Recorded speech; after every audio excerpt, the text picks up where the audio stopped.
Y yo te voy a preguntar dos cosas. La primera es, ¿dónde chingados está mi maldita notificación, cabrón? La quiero. Y la segunda es, oye, ¿qué no tienes varo? ¿No tienes varo? ¿No vas a donar nada? Perfecto. Comenta este video, comparte este video y por supuesto, suscríbete a este canal. Y hoy te voy a contar una historia bastante chévere de un personaje que se llama Malverde. Así que comencemos. Este criminal que ayudaba a su gente en el nombre de Dios y hoy es considerado un santo por los narcos. Culiacán, Sinaloa, una capilla erigida en la calle Independencia alberga los restos de una de las leyendas más populares de la cultura criminal mexicana. Entre fotografías, arreglos florales y encomiendas que miles de personas levantan año con año, sobresale un busto de Jesús Malverde, una especie de Robin Hood de principios del siglo XX, que se convirtió en una figura sagrada para quienes se dedican al narcotráfico, una de las actividades ilegales que han marcado la historia reciente de México. Pero ¿quién fue Jesús Malverde? ¿Qué tan cierta es la historia de este criminal? ¿Y cómo es que pasó de ser un bandido generoso a que se le considere el santo de los narcos?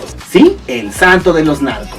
Pero vámonos hacia atrás. ¿Quién fue este carnal? ¿Quién fue Malverde? De acuerdo con la creencia popular, Jesús Malverde, cuyo nombre de nacimiento era Jesús Juárez Mazo, fue un hábil ladrón que robaba a los ricos para compartir su botín con los pobres en los primeros años de 1900, cuando México aún era gobernado por Porfirio Díaz. La historia criminal de Juárez Mazo inició durante su juventud, mientras lidiaba con la pobreza provocada por la muerte de sus padres. Aunque tomó muchos trabajos para sobrevivir, entre ellos carpintero, sastre y fue trabajador ferroviario, Jesús enfocó su energía en ubicar a quienes poseían riquezas en el estado y asaltarlos. Su apodo Malverde proviene justamente de su modo operandi, en donde se escondía entre los platanales verdes después de atracar a sus víctimas. El Malverde escapaba con el botín y nadie volvía a saber de él hasta su siguiente robo. El éxito de sus atracos, sumado a su maniobra de compartir lo robado con quienes menos tenían en la iglesia de su pueblo, hizo que su nombre y fama cobrara la atención de las autoridades. Según el mito folclórico, el entonces gobernador del estado, el general Francisco Cañedo, hizo todo lo posible por capturar a este gallo, incluso ofreciéndole amnistía si el bandido ponía sus habilidades criminales a sus servicios. Sin embargo, el hombre no aceptó y continuó con sus actividades ilícitas. La muerte de este supuesto Robin Hood mexicano fue el 3 de mayo de 1909. La forma en la que fue asesinado ha sido una disputa por muchos y parece no haber una versión oficial al respecto. Unos aseguran que recibió una herida de bala que le produjo una gangrena mortal. Ante la posibilidad de morir, el hombre pidió a uno de sus amigos que lo entregara al ejército y cobrara la recompensa que se ofrecía por su cabeza. Una vez que este hiciera dinero del gobierno, debía repartirlo entre los pobres del estado. Así la historia de quien le quitaba a los ricos para darle a los pobres continuaría incluso después de su muerte. Otros afirman que Malverde fue engañado y entregado por uno de sus compañeros de crimen. La historia más aceptada indica que las autoridades lograron atrapar al ladrón antes de que cometiera otro robo. Debido a un gran número de delitos que había ejecutado, se le condenó a morir. Esa misma tarde Jesús Malverde fue ahorcado en una plaza de su pueblo y expuesto como advertencia a todo aquel que quisiera seguir sus pasos. Además extendió una orden que prohibía que se le enterrara al criminal. Cuando sus restos cayeron al piso, la gente a la que había ayudado en vida comenzó a lanzar piedras sobre estos. A los pocos días el cuerpo de Malverde yacía completamente sepultado bajo rocas. A pesar de lo atractivo de la historia del criminal Malverde, no existe ninguna evidencia de que justifique su existencia.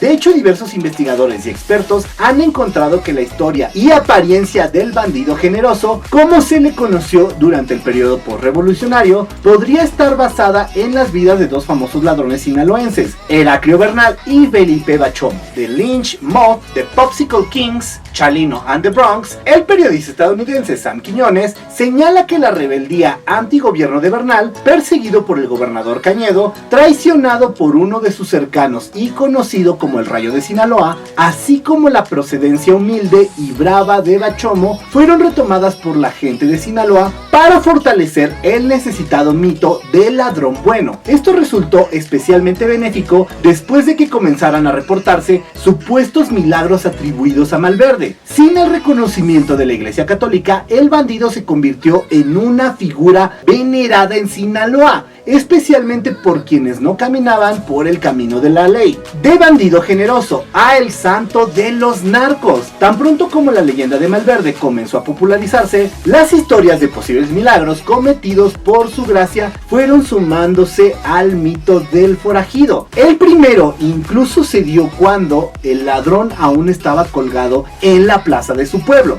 De acuerdo con la historia contada de generación en generación, un hombre se postró en los pies de Malverde y pidió encontrar a sus animales de crianza. A cambio, el ganadero rompería las reglas y le daría una sepultura digna a su cuerpo. Días más tarde, el hombre regresó y se llevó los restos del bandido para enterrarlos en una fosa. Su ganado había regresado a sus tierras. Debido a su historia criminal, el santo Malverde fue buscado por aquellos que se dedicaban al robo, tránsito de mercancías y cruce de personas al otro lado de la frontera estadounidense. En la década de los 70s, justo cuando explotó la crisis de seguridad por el encubrimiento de cárteles de la droga en México, el personaje aumentó su popularidad debido a la historia de Raimundo Escalante, hijo de un narcotraficante que fue condenado a muerte por desobedecer a su padre. Herido y dejado a la intemperie, Escalante pidió a Malverde que salvara su vida. Minutos después, un pescador encontró al Junior y lo llevó a un hospital, aunque tampoco se tienen mayores registros de Raimundo ni de su padre. El relato fue adoptado por la fe de los narcos. A partir de ellos, líderes del crimen organizado como el Chapo Guzmán o Amado Carrillo Fuentes y trabajadores del más bajo nivel